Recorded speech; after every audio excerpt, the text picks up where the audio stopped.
Bueno, buenas tardes a todos. Damos comienzo a la conferencia que organizamos desde el Colegio Oficial de Ingenieros de Minas.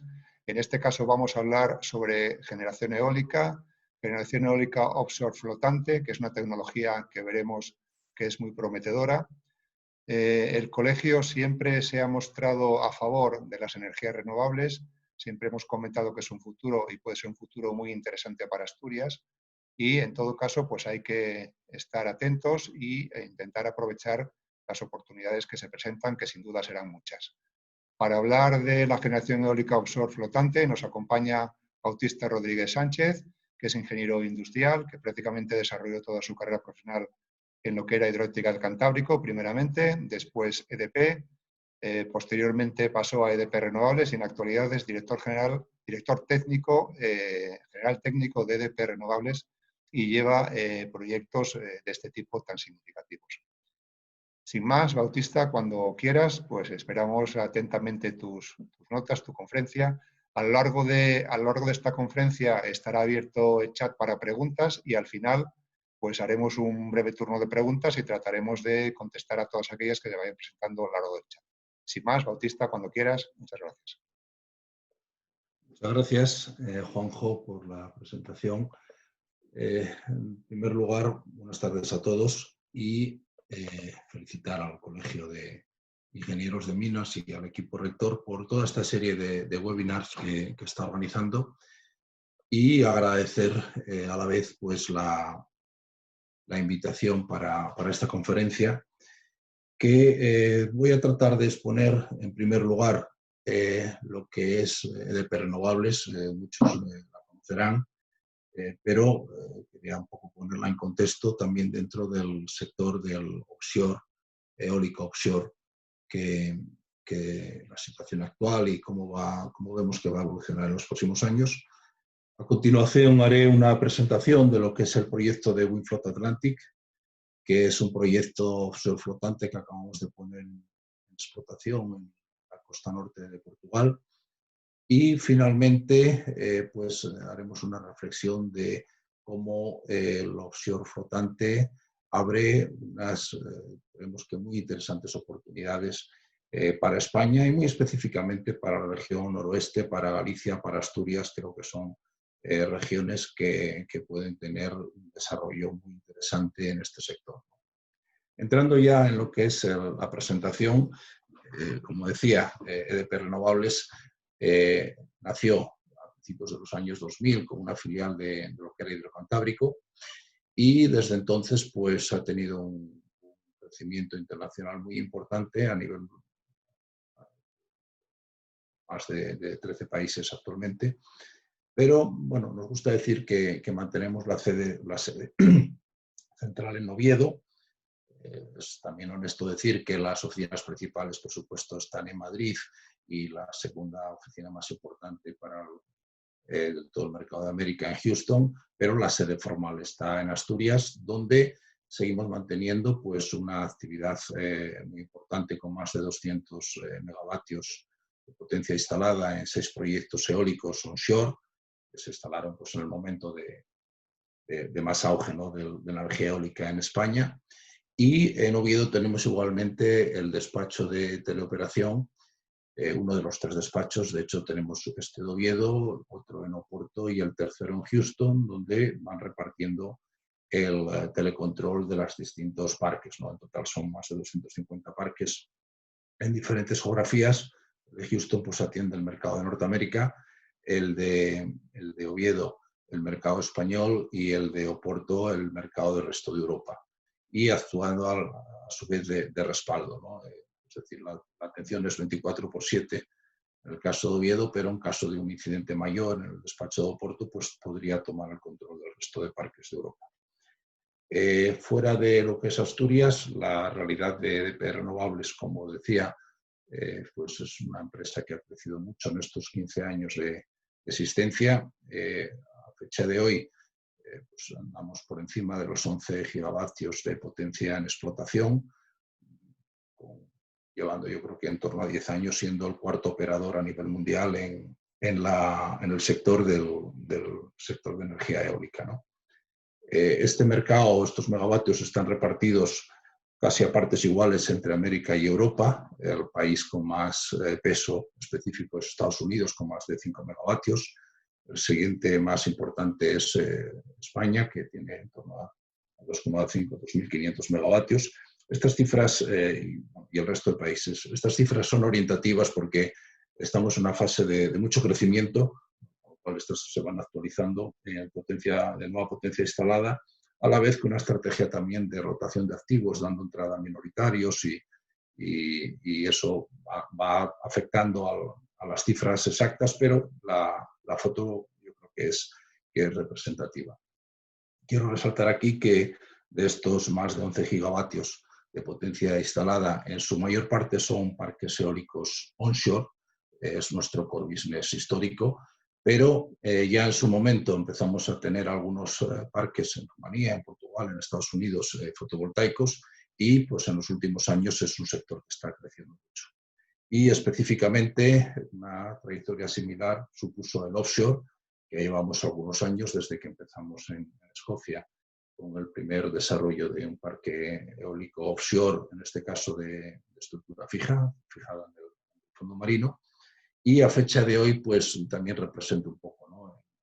Tenemos un parque de 1 gigavatio, de 1.000 megavatios en fase de construcción en Escocia, otro parque también de otros 1.000 megavatios en una fase de desarrollo avanzado en Escocia, otros 2 parques de 500 cada uno en fase de desarrollo muy avanzado también en Francia, y distintos parques de distinto nivel de maduración en la fase de desarrollo en Polonia, con torno a 500 megavatios, más de 1.500 en la costa este de Estados Unidos, todo ello en estructura fija.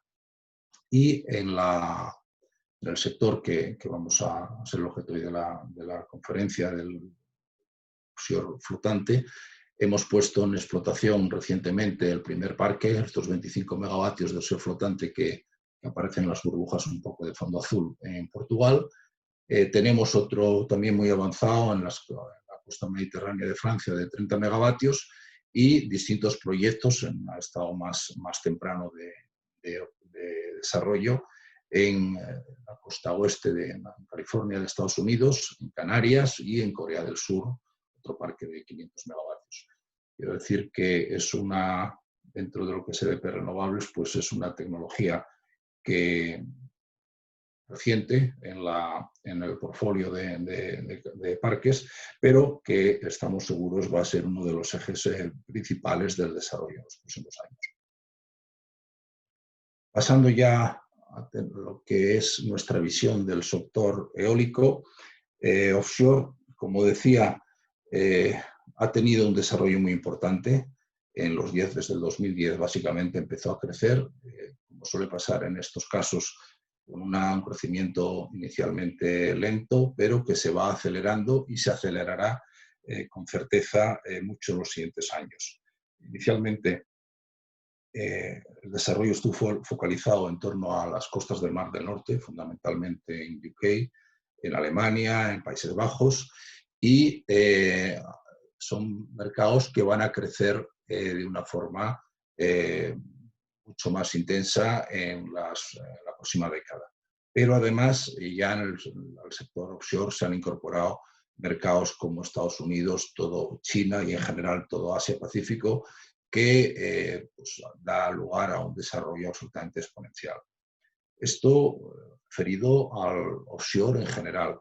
Si pensamos en el offshore flotante, que muestro aquí en la parte superior derecha de la pantalla, realmente hasta la fecha o actualmente estamos en el paso de transición de lo que era una tecnología incipiente, donde había proyectos demostradores, proyectos piloto, algunas pruebas menores, a estar ya alcanzar ese nivel de madurez. Apenas ahora, a fecha actual, no llegan a 100 megavatios los que hay instalados a nivel mundial, pero a partir de 2025 los megavatios que van a entrar en explotación empiezan a crecer a un ritmo digamos, muy importante, más o menos 1.000 megavatios cada año, y fundamentalmente en estos 3 mercados, en Europa, en Estados Unidos y en Asia-Pacífico, ¿no? Hablamos de 2025 como algo lejano, pero es importante tener presente que esos parques ya tienen nombres y apellidos, son parques que ahora empiezan a tramitarse, que ya están en un proceso de obtener todos los permisos y que pues, la mayor parte de ellos van a convertirse en materialidad. No es sencillamente un pronóstico un poco futurible de bola de cristal, sino que son parques que son conocidos e identificados, ¿no? Como complemento que va muy vinculado al desarrollo de un mercado, en este caso del volumen del mercado offshore, eólico offshore, ha tenido una evolución absolutamente paralela en la reducción de costes, ¿no? Como vemos en la pantalla, pues desde los años, la época del 2010, donde nos movíamos en un coste de la energía eólica marina de en torno a 200, 250 dólares megavatio hora, estamos ya en unos niveles de 70, 75 dólares megavatio hora de los proyectos que entran en explotación. Además, esta tendencia tiene una clara, está muy bien marcada la evolución, porque muchos de los proyectos que entrarán en explotación en los próximos años, 2022, 2023, 2024, sucesivos, son fruto de subastas que ya se realizaron y que ya tienen comprometidos los precios de venta de la energía en distintos países como en Gran Bretaña, en Alemania, en Holanda, donde efectivamente ya vemos que ese precio de la energía pues que ya baja por debajo de los 50 dólares megavatio hora, ¿no? El offshore flotante aparece ahora, empieza en estos años, el año pasado, como digo, pusimos en explotación el primer parque y aparece también con unos costes altos en torno por encima de 150 dólares megavatio hora, pero se dan todos los fundamentales, todos los mismos vectores que se dieron en el offshore fijo para que tenga un recorrido pues muy similar, que le permitirá pues, en los siguientes años alcanzar niveles de costes ya muy similares a lo que tenemos en el resto de renovables. Esta afirmación, ¿no?, de la evolución de los costes, como decía, no se trata de hacer un pronóstico bola de cristal, sino que está basado en unos fundamentos. El vector más importante es la propia evolución de los aerogeneradores. En este slide trato de poner en la misma diapositiva cómo la evolución y la reducción del coste de la energía eólica offshore fue prácticamente con una correlación directa con la evolución del tamaño de los aerogeneradores. De hecho, el tamaño de los aerogeneradores es el principal. Los aerogeneradores son el principal vector de inversión de un parque offshore, y lo que vemos es que conforme van subiendo la potencia unitaria, el tamaño, digo tamaño porque es una combinación del diámetro del rotor con la potencia del aerogenerador, y vemos que cuando pasamos de 5 megavatios, que era una potencia típica hace muy pocos años, a los actuales de 10 megavatios, 12 y los futuros que serán 15 o 20, pues el coste por megavatio de inversión, coste unitario similar. La producción en términos de net capacity factor por megavatio aumenta, el coste de la construcción dado que disminuye porque realmente para la misma potencia de un parque instalamos muchas menos unidades y es mucho más barato instalar una subestructura para un aerogenerador de 12 megavatios que hacer dos subestructuras para aerogeneradores de 6, ¿no? Lo mismo pasa con la operación y mantenimiento, con lo cual esta evolución que hubo en el pasado de reducción de costes vinculada al incremento del tamaño del aerogenerador, pues se va a mantener porque todos los grandes fabricantes de aerogeneradores pues están ya anunciando nuevos modelos donde continúan con esta carrera. Otro factor importante para esa reducción de costes fue la escala de los parques. Lo veremos, inicialmente estábamos hablando de parques de pocos cientos de megavatios, actualmente se promocionan parques de 1000 y más megavatios. Hay un efecto escala de costes fijos que evidentemente favorece mucho ese ahorro de esa reducción en el coste de la energía. Igualmente, la estrategia de contratación, una industria poco madura, está muy basada en la contratación con un EPC, con lo cual pues, bueno, da ciertas garantías, pero no es la forma más eficiente. Y ahora pues, todos los grandes operadores ya vamos a una estrategia más de multicontratación que permite pues, hacer una gestión más eficiente. Igualmente, la operación y mantenimiento en una etapa inicial está muy vinculada a hacer una garantía total en full scope con los fabricantes, y conforme vamos teniendo experiencia y va habiendo más mercado, pues permite también una estrategia de contratación mucho más directa a las empresas auxiliares que efectivamente reduce mucho los costes, ¿no? Y finalmente, algo que parece que está presente en todos los sectores, pero aquí que tiene una especial relevancia, que es la digitalización. Es también muy intuitivo pensar que cuando estábamos hablando de tamaños de turbinas de menos de 1 megavatio, pues invertir en equiparla con sensorizaciones, con captadores de vibración, con sensores muy específicos de temperatura de cualquier magnitud física, pues al final te cuesta más la salsa que la perdiz. En la medida que multiplicamos por 10 el tamaño del aerogenerador, del generador, de la turbina, de la caja multiplicadora, pues esto hace que tenga sentido toda esta sensorización, que acompañada con el gran desarrollo que tiene todas las técnicas de tratamiento de la información, pues hace que hagamos una operación mucho más eficiente y que, como veremos después, también reduce mucho los costes de operación. Solo ilustro un poco los tamaños, como digo, de las palas en la foto de abajo, donde realmente estamos hablando ya de unos tamaños que en el offshore son posibles, en onshore es complicado por toda la logística interna de carreteras, ¿no? También, por dar un flash muy rápido de lo que es un parque comercial offshore, lo que pretendo aquí es hacer un poco una foto donde se ve la agrupación más o menos ordenada, ¿no? En un espacio abierto como es el espacio marino, de los aerogeneradores interconectados por una red típicamente de 66 kilovoltios, un cable submarino de 66 kilovoltios, que evacúan hacia una subestación también offshore, típicamente con una transformación de 66 a 225 kilovoltios, que a través de un cable de exportación, como digo, típico de 225 kilovoltios en el primer tramo submarino y en la llegada a tierra subterráneo, pues conecta con la red de transporte, ¿no? Este tipo de parques, como digo, en un medio marino, pues no estamos con las barreras naturales de buscar espacio de terrenos en tierra.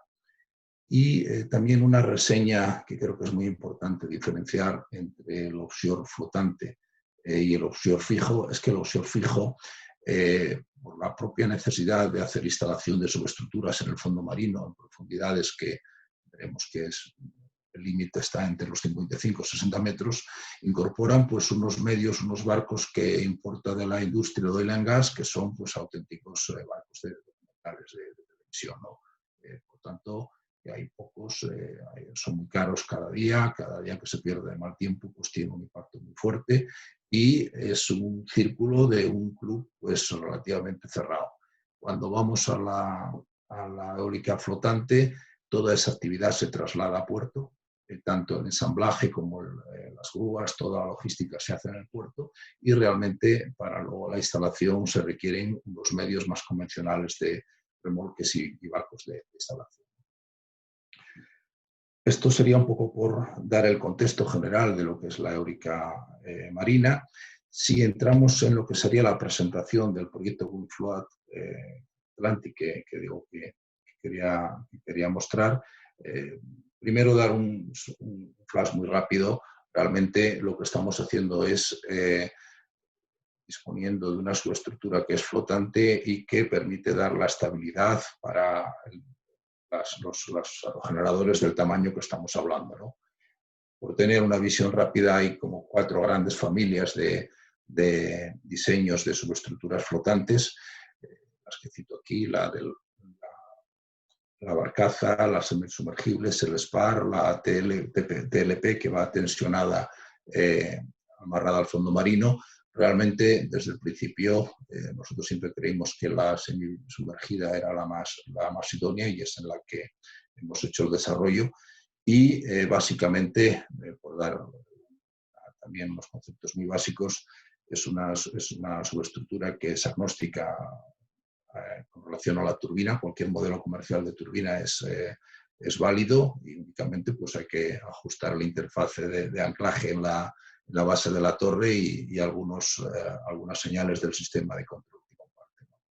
Y en sí misma la subestructura pues, está basada en tener esa flotabilidad, una parte con un balasto activo que circula agua entre columnas para corregir el empuje del viento cuando está funcionando el aerogenerador sobre el rotor para asegurar la verticalidad. Un balasto de agua también pasivo, en este caso, en el fondo de las columnas, que equilibra de forma estática el aerogenerador, y unas placas en la base que son capaces de amortiguar el movimiento de las olas. Esto, en una exposición inicial, parece que no es intuitivo que vayan a conseguir garantizar la estabilidad necesaria, y evidentemente esto pues, hay que demostrarlo en unos proyectos piloto. En el caso de renovables, pues esto empezó, como muestro en esta pantalla, con un prototipo de 2 megavatios que se instaló en octubre de 2011 en las costas también de Portugal, que estuvo en funcionamiento hasta el 2016, la verdad, con un funcionamiento excelente, y donde se han demostrado, pues, bueno, aparte de toda la experiencia de los detalles de explotación, la estabilidad. En la foto izquierda muestro una instantánea de un vídeo en una tormenta. En esos 5 años y pico se han alcanzado olas de 19 metros. Yo he visto los vídeos y no es nada intuitivo como la estructura se parece estática en un mar que está absolutamente en una situación de tormenta, y a la vez la curva de potencia, que es un poco la gráfica que caracteriza el funcionamiento del aerogenerador, pues se mantiene en los mismos estándares que un aerogenerador que está instalado en la base fija en tierra. Esto, como digo, fue el antecesor del proyecto Windfloat Atlantic y se hizo con una máquina de 2 megavatios instalada en aguas de 50 metros de profundidad y a 6 kilómetros de la costa de Abusadora, en la costa portuguesa. A partir de ahí hemos hecho ya la escalación natural y hemos pasado ya del prototipo a lo que es las unidades que hemos instalado en Windfloat Atlantic. El mensaje principal, pues que hemos multiplicado por 4 la potencia, hemos pasado de una máquina de 2 megavatios a una de 8,4, por más de 4 la potencia unitaria. El prototipo se había diseñado la subestructura por una vida útil de 5 años, como correspondía a un proyecto piloto. Lo hemos extendido a 25 años y se ha hecho tanto una optimización estructural como una mejora de diseño en toda la parte del equipamiento, sistemas de accesibilidad, de anclaje, de instalación. Quizás el mensaje resumen es que multiplicando por más de 4 la capacidad de la unidad, hemos estado en un coste que se ha multiplicado pues, por 1,75, hablando de la subestructura. Con esto pues, se daban ya las condiciones para hacer el proyecto Windfloat Atlantic que os quería presentar. Como digo, es un proyecto de 25 megavatios con 3 aerogeneradores, en este caso de Mitsubishi Vestas, de 8,4 megavatios unitarios y con un rotor de 164 metros de diámetro. Está localizado en la costa de Viana de Castelo, que está justo en la frontera hispano-portuguesa en el norte, y con unas aguas que rondan en la zona de instalación entre 85 y 100 metros de profundidad. Esto es esa situación. Realmente este tipo de instalaciones no tienen un límite real, pueden estar en aguas de 1000 metros. No es la profundidad, no es realmente una limitación relevante. La interconexión se hacía a través de una línea de 150 kilovoltios que instaló REN, por ser instalación de transporte, es la red eléctrica portuguesa.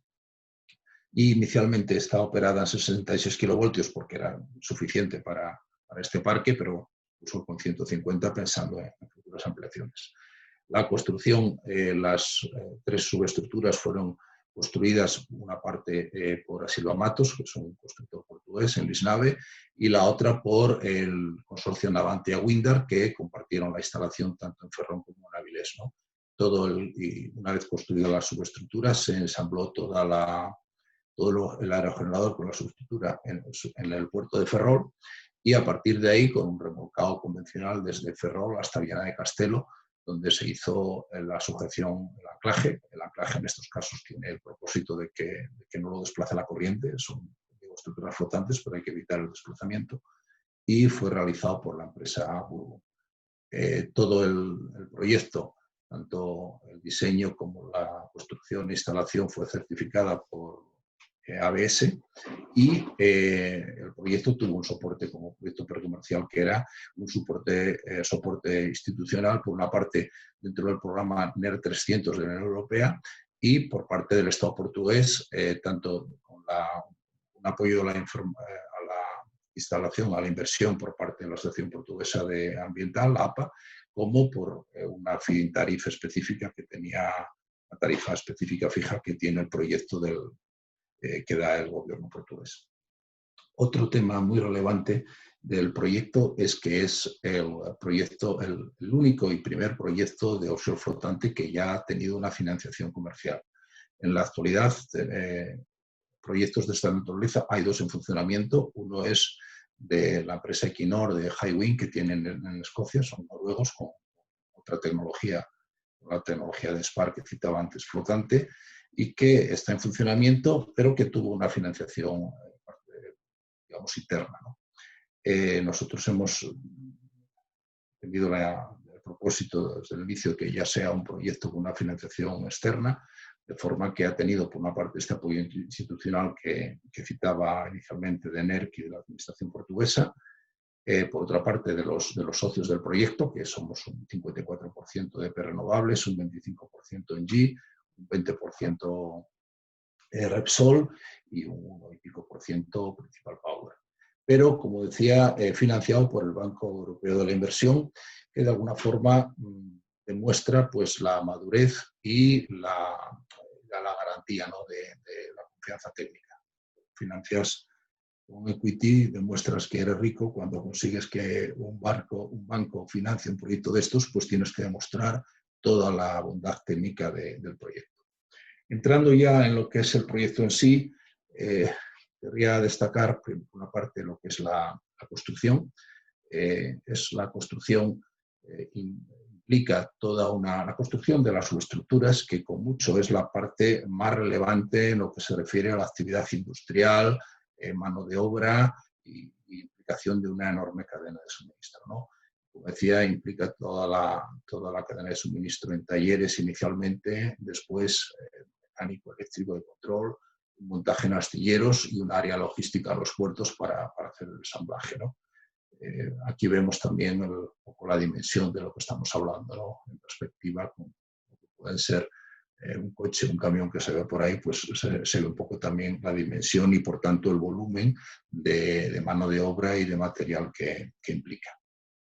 A partir de aquí tenemos la otra parte importante, que son las turbinas y el área logística en un puerto. En este caso fue en el puerto exterior de Ferrol, donde se dispusieron, llegaban en barco cada una de las piezas de los 3 tramos de torre, la nacel, las palas de cada uno de los aerogeneradores, la grúa de montaje correspondiente y de alguna forma ya dispuestos a la llegada de los flotadores. Evidentemente, como decía, los flotadores, siendo una estructura muy pesada, al final son transportados flotando, navegando, remolcados por los remolcadores convencionales de la industria, amarrados a puerto, y una vez dispuesta pues, una pasarela de acceso, pues es el lugar de trabajo para iniciar lo que sería el ensamblaje del aerogenerador en la subestructura. Sigue la secuencia típica de un parque onshore convencional, con el montaje desde la grúa, ¿no? Con la grúa de montaje de primero los 3 tramos de la torre, la nacel y sucesivamente las 3 palas hasta finalizar.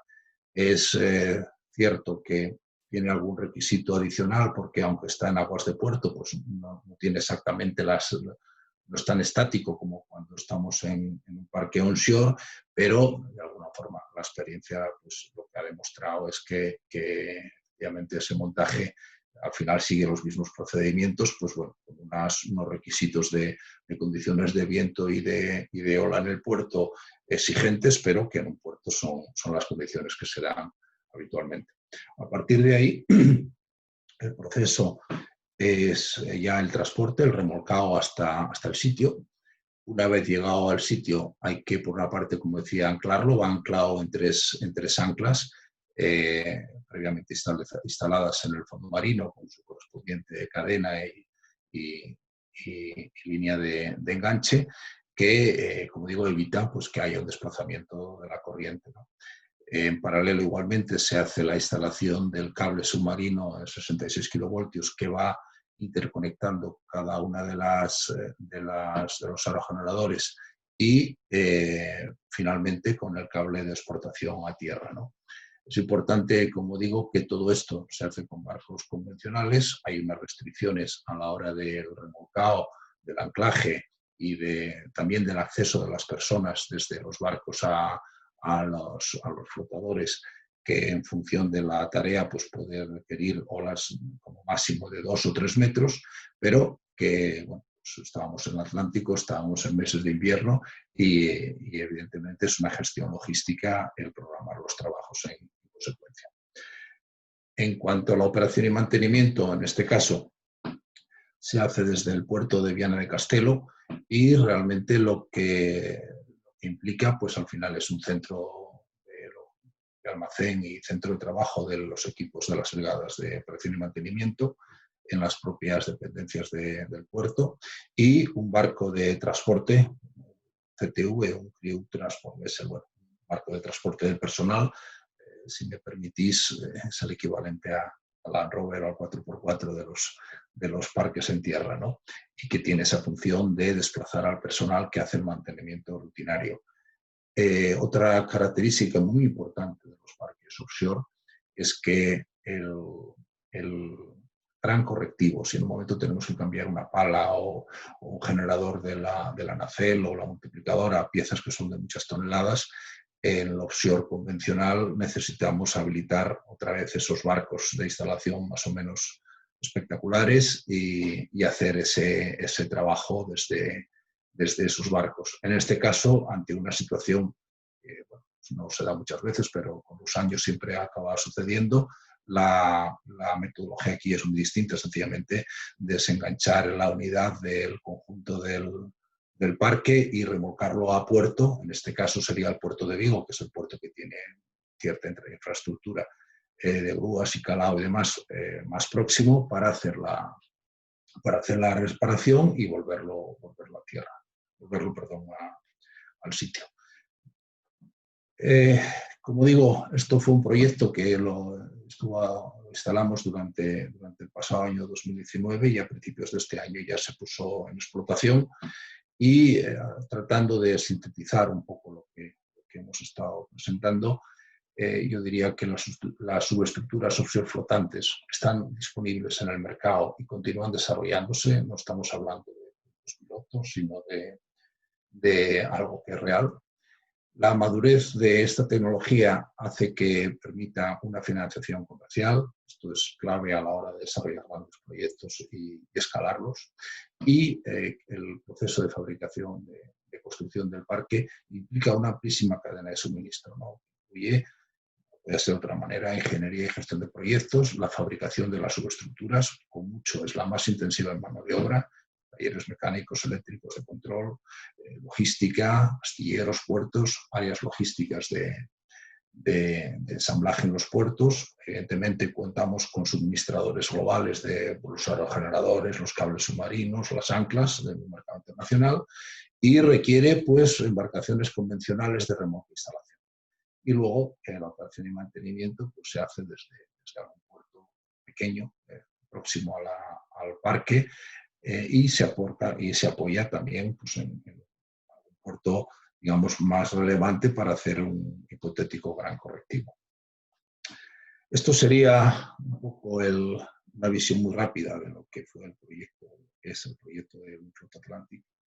Y a partir de ahí, pues quería también hacer alguna reflexión sobre las oportunidades que creemos o que estamos viendo que ofrece el sector eólico flotante en España en general, pero muy específicamente yo creo que en el noroeste, en Galicia, Asturias, son yo creo que regiones que están llamadas a tener un relevante en este nuevo sector. Es importante partir de que el límite entre el offshore flotante y fijo está en torno a los 60 metros, y cuando vemos el mapa un poco de las profundidades, en este caso de Europa, vemos como efectivamente en el Mar del Norte pues hay una gran capacidad de instalación de offshore fijo. Eso es parte de lo que va a inferir el enorme crecimiento de este sector. Estamos hablando de previsiones de llegar a 100 gigavatios, 100.000 megavatios. Esos son cientos de miles de inversión que se van a realizar en Europa en la próxima década. Y esa es un poco la componente principal en esas zonas. En el resto de Europa pues debe ser flotante, y ahí va a tener un crecimiento, como pronosticábamos al principio, pues muy importante a partir del 2025 con entrada en explotación. También quiero un poco reflejar cómo este desarrollo se da en los países, digamos, justo vecinos de la costa atlántica al norte de España, y eso también da un mensaje del gran potencial de logístico para acceder a esos mercados, vamos a decir, de las regiones del Cantábrico, ¿no? Como citaba antes, Asturias, Galicia, pues yo creo que tienen los principales ingredientes, ¿no?, para participar. Un poco intentando concretar las oportunidades que vemos de desarrollo, pues, como decía, el offshore flotante rompe una barrera histórica que tenía España para desarrollar el offshore debido a la profundidad de las aguas costeras en España, y habilita, por tanto, a que crezca, que se desarrolle este sector en España. De hecho, el Plan Nacional Integrado de Energía y Clima a 2030 ya prevé, está desarrollándose una potencia ya relevante dentro de España. Inicialmente probablemente en Canarias, que tienen algunas características específicas, pero ya en la España peninsular y, por supuesto, como decía, el noroeste de España, pues es importante.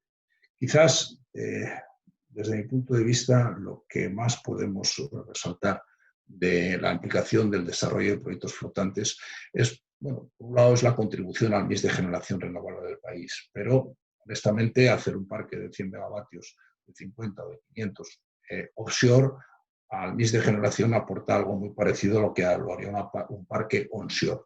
Lo que cambia de una forma dramática es toda la cadena de suministro, toda la actividad industrial que infiere un parque offshore flotante versus cualquiera otra de las tecnologías renovables, ¿no?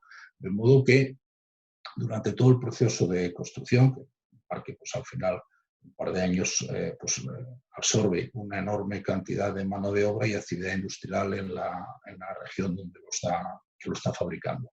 Pero además, y yo creo que esta es también un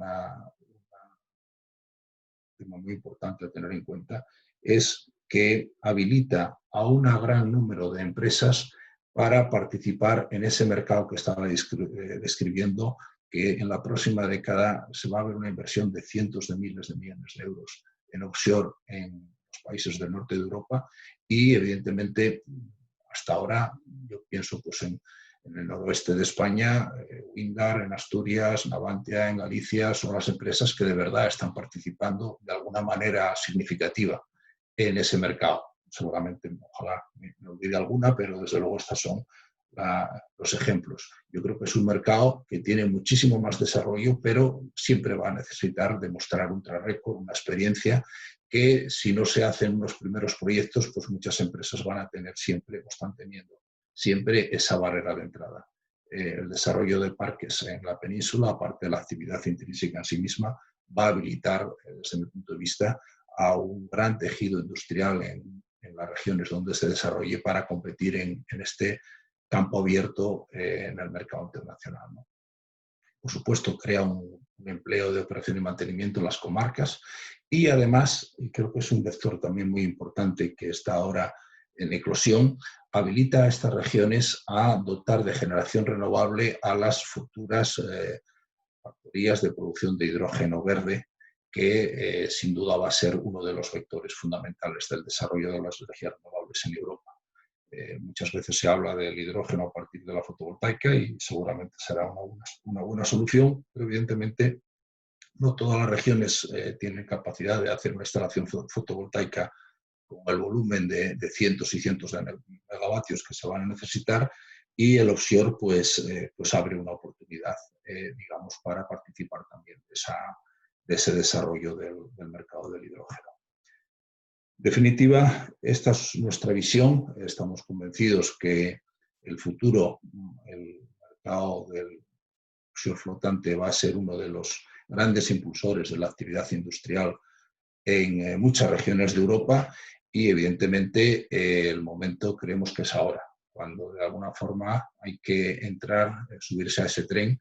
Es ahora, porque hay muchos proyectos en todos los países de la Unión Europea, en otras geografías también, pero centrándonos en el entorno más próximo, que están ahora en una fase de desarrollo, de promoción, si me permitís, silenciosa, que no tiene mucha visibilidad, pero luego llegarán toda la fase de construcción, y realmente pues el tener toda esa logística preparada y con una cierta experiencia va a ser la clave de poder participar y dar continuidad a esa actividad industrial que creo que es el eje fundamental de la economía en muchas regiones. Esto es todo por mi parte, lo que quería compartir.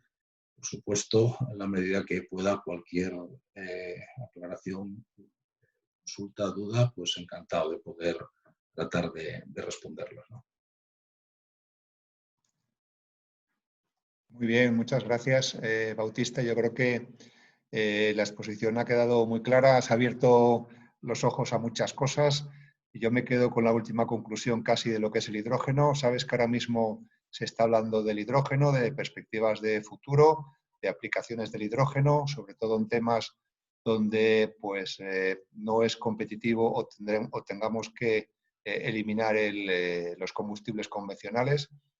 Ahí hace poco comentábamos que el hidrógeno abre dos posibilidades muy importantes. Una, en la vía de industrias que necesitan calor pero no pueden utilizar energía eléctrica, como puede ser pues, un horno alto o una cementera, o en grandes transportes como barcos o trenes de mercancía, donde pues, la energía eléctrica por sí sola en algunos casos no es posible, en el caso de los barcos o grandes transportes, y el hidrógeno abre una perspectiva. Con las eólicas offshore flotantes, evidentemente todas las comunidades autónomas que tenemos costa, pues podemos pensar que se puede instalar algo parecido, y desde luego yo creo que la tecnología rompe una oportunidad muy importante, ya que no estamos limitados exclusivamente a fondos marinos de poca profundidad, ¿no? Como es el Cantábrico, que enseguida te metes a mucha profundidad. A partir de ahora vamos a empezar con algunas preguntas que tenemos en el chat. En primer lugar, casi unánimemente felicitar al conferenciante por su gran exposición. Prácticamente todo el mundo insiste en eso. Y luego tenemos varias preguntas al respecto. La primera habla de las dificultades de la ampliación de las conexiones eléctricas en Asturias con Castilla y León y demás. ¿Esto puede dar algún problema a la hora de instalar, si fuera posible, parques eólicos de offshore flotante en Asturias? ¿Cómo lo ves tú? Sí, eso efectivamente fue siempre uno de los grandes nudos gordianos que nos estaba limitando. Yo diría que creo que no va a ser el problema futuro por dos razones. Una, quizás desgraciadamente, en la medida que están cerrando las térmicas en Asturias, en Galicia, en el oeste, inevitablemente descarga la red. Es decir, algo que la red no permitía evacuar más potencia, realmente en la medida que la descargamos de las centrales térmicas que ya están cerrando, y algunas ya tienen anuncio de cierre próximo, va a habilitar pues, una gran capacidad de evacuación que debe ser asumida pues, por otras alternativas, y, como decimos, pues, el offshore seguramente, sin duda, será una de las opciones. Adicionalmente, citabas el hidrógeno, y aunque yo creo que estamos en una etapa muy temprana de lo que es el desarrollo del hidrógeno, de que tenga una presencia visible en el ámbito industrial de Europa, yo creo que es un camino absolutamente inexorable. nosotros lo estamos viendo en el norte de Europa, en todos los proyectos en Escocia, en distintos países como de offshore, como siempre el hidrógeno aparece como algo vinculado y con un potencial desarrollo vinculado a los parques offshore, y lo que implica es que el hidrógeno verde es electrointensivo en consumo, tiene que ser renovable. Porque hidrógeno azul, pues realmente no hacemos a partir de hidrocarburos, no resolvemos el reto que se plantea la Unión Europea, ¿no? Entonces, y el consumo, digamos, los parques que tuviesen una dedicación a suministrar energía renovable a la factoría de hidrógeno, es que no necesitan red, tienen el cliente. Sería casi una antena de generación dedicada. Con lo cual, yo creo que estamos muy lejos de que la evacuación, ya sea por la capacidad que queda liberada de las térmicas, como por la demanda que absorban las plantas de hidrógeno, creo que hay un gran recorrido para poder instalar parques. Por ese lado creo que la limitación está lejos. Nos comentan ahora dos cosas sobre la tecnología offshore flotante, que también comentaste tú que hoy por hoy el precio todavía es un poco caro respecto a la onshore, y nos comentan también qué pasa con las repotenciaciones. Es decir, ahora mismo uno de los problemas que tenemos con la eólica onshore es que en Asturias igual algunos parques ya necesitan repotenciaciones. Enlazo las dos preguntas. ¿Es más fácil una repotenciación en offshore o seguiría teniendo problemas por los flotadores que estabilizan la estructura? Sí, yo realmente cuando hablamos de repotenciación de parques, yo creo que es una iniciativa que es buena en sí misma. Es decir, en qué medida los parques alcanzan una determinada, vamos a decir, edad ya en la explotación con la tecnología, claro, los aerogeneradores que montábamos hace 20 años eran de 300, de 500, 600 kilovatios en tierra. Los que se montan ahora en tierra pues son entre 3 y 5, realmente con una eficiencia mucho mayor. Con lo cual yo creo que es un ejercicio que en la medida que ambientalmente, que todas las demás circunstancias sean favorables, para mí tiene sentido. Yo no veo una competencia, como digo, el potencial de instalación de renovables en Galicia, en Asturias, que tenemos bien con nuevos proyectos, bien repotenciando los existentes, yo creo que va a tener cabida suficiente la red y el mercado futuro de, como digo, de hidrógeno particular para la instalación de parques offshore. En cuanto a los precios, como decía en la presentación, hoy por hoy estamos a unos precios muy altos. No tiene mucho sentido. Si miramos el precio de la energía y estamos hablando de que el precio del offshore flotante está en torno a 150 euros megavatio hora y el offshore fijo pues está bastante por debajo de 50, ¿qué sentido económico tiene montar parques offshore? Evidentemente, contra eso hay dos comentarios. El primero, la propia evolución de los precios del offshore. Yo recuerdo en el 2015, en la primera subasta de Escocia, nosotros perdimos la subasta ofertando a 114 libras megavatio hora, perdón, a 115, porque quien nos ganó ofertó a 114. 2 años más tarde ganamos la siguiente subasta ofertando del orden de 60 a 57. Realmente, y era con la misma rentabilidad. Es decir, la evolución de la tecnología fue espectacular en el offshore fijo. Como decía, la evolución de las turbinas, la maduración de las subestructuras, el enorme cambio cuando puedes tener una financiación ya comercial. Todo esto hace que el coste del offshore flotante en los próximos años va a tener que tener un recorrido muy importante. Y el segundo ingrediente, como decía, es si pensamos solamente en instalar un parque offshore para generar la energía que pueda necesitar la región, o como un vector fundamental para reactivar toda la actividad industrial que de otra forma no se va a producir. Ningún parque onshore ni fotovoltaico tiene ni de lejos la misma actividad que un parque offshore, y que es condición necesaria para habilitar, digamos, a toda la cadena de suministro, vamos a decir, de Galicia, de Asturias, de las regiones donde estamos implicados, para participar en ese enorme proyecto que va a darse en Europa, ¿no?, de desarrollo. Yo creo que la combinación de este abaratamiento junto con la riqueza que infiere en la actividad económica e industrial de la región, van a hacer que los parques offshore sean realmente una alternativa racionalmente positiva para las regiones que estamos hablando.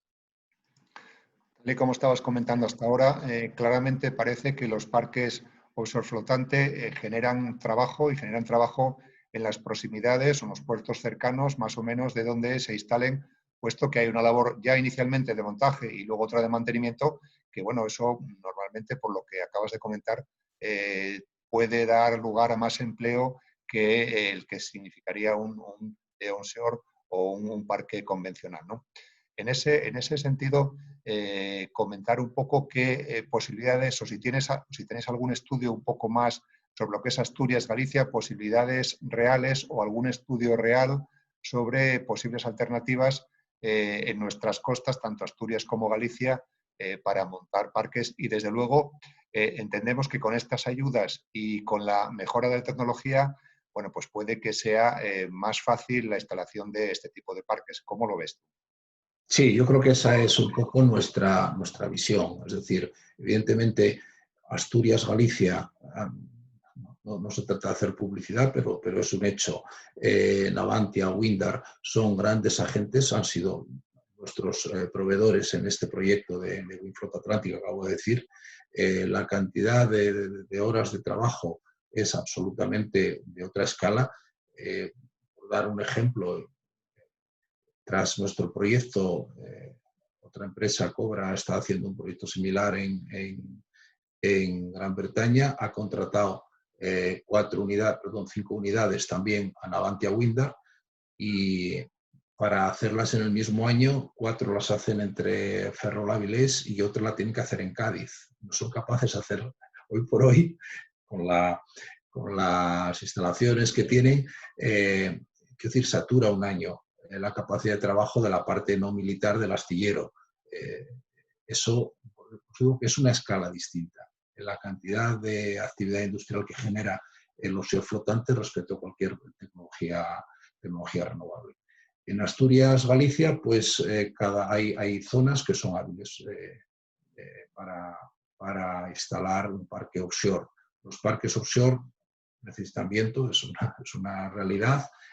Galicia es cierto que tiene más recurso eólico, pero Asturias tiene también un recurso que es interesante, y además hay toda una confluencia de circunstancias ambientales, de uso del suelo, de actividad pesquera, de forma que a la hora de seleccionar cuáles son las áreas idóneas para el desarrollo eólico, pues se va haciendo una serie de filtros, ¿no?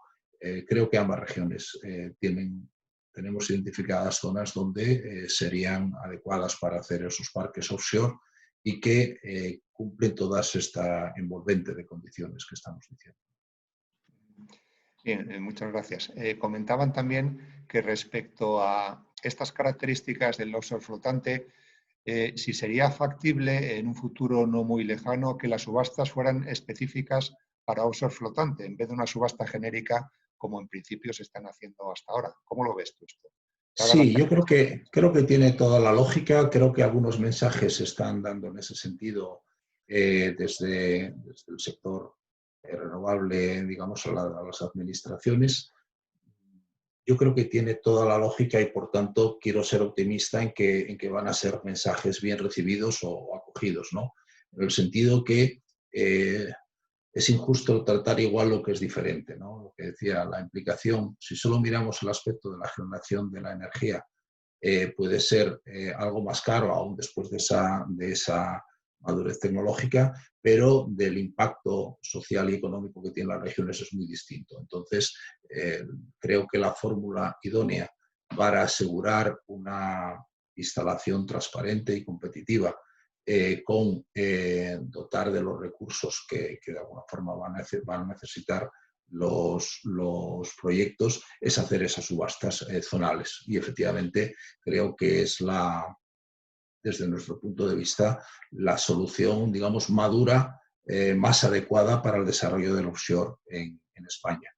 Sin duda, creo que también lo citamos antes, pero es muy importante pensar en todos los proyectos de apoyo a la inversión que van a ser necesarios para los primeros parques. Es decir, si no somos capaces a catalizar que se desarrollen los primeros parques, es muy difícil entrar en esa cadena de reducción de costes y, sobre todo, es muy difícil que quienes tengan esa especialización sean empresas, digamos, locales, que sin ese apoyo específico, pues, digamos, no les van a pedir oferta cuando se haga una oferta en un parque offshore en Dinamarca. Mientras que si demuestran Ultra Records van a poner. Eso yo creo que es la clave que habilitaría la actividad industrial en las comarcas que son los programas de transición justa, de inversión al desarrollo, de I+D. Yo creo que hay mecanismos suficientes a nivel estatal, a nivel de la Unión Europea, para de alguna forma desbloquear ese avance inicial y que permita después entrar en ese proceso ya maduro de la industria, ¿no? Del desarrollo de la industria. A ver, yo creo que ha quedado bastante claro, se nos presenta ahora mismo una gran oportunidad, estamos en la línea de salida y desde luego toda la tecnología que podamos conseguir pues nos va a servir, como bien comentas, para poder entrar en otros mercados, para poder hacer que nuestras empresas puedan vender esa tecnología y esa experiencia, ¿no? Yo creo que es la situación ideal, deberíamos de pensar un poco entre todos. Recientemente nosotros como colegio hemos hecho un manifiesto en defensa de la industria autóctona y en este caso pues estamos hablando de esta como una de las opciones que se presenta para dinamizar de alguna manera pues todo lo que es la economía de la zona. Economía que al final fija población, economía que al final fija empleo y desde luego es donde nos deberíamos de fijar un poco todos, ¿no?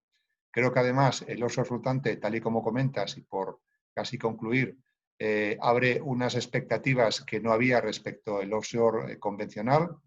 Creo que además tanto Asturias como Galicia, que son bueno, pues, sedes de nuestro colegio, están, como comentas, en zonas privilegiadas en cuanto a recurso eólico, pero todavía este recurso es caro, habría que ver en qué condiciones se puede hacer este tipo de proyectos, pero entiendo que es una oportunidad que se presenta. Yo creo que como conclusiones, yo creo que representa bastante bien lo que acabas de comentar y si quieres añadir alguna cosa más para concluir.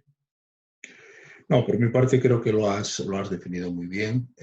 Solo insistir en ese enorme abanico, ¿no? En la cadena de suministro, empresas metalúrgicas, eléctricas, de control, los puertos, el sistema incluso de construcción de barcos, barcos más bien convencionales, no estas cosas a veces galácticas que se ven en los documentales de otro tipo de instalaciones. Y efectivamente estoy hablando de cosas que yo creo que en nuestras regiones no son muy familiares.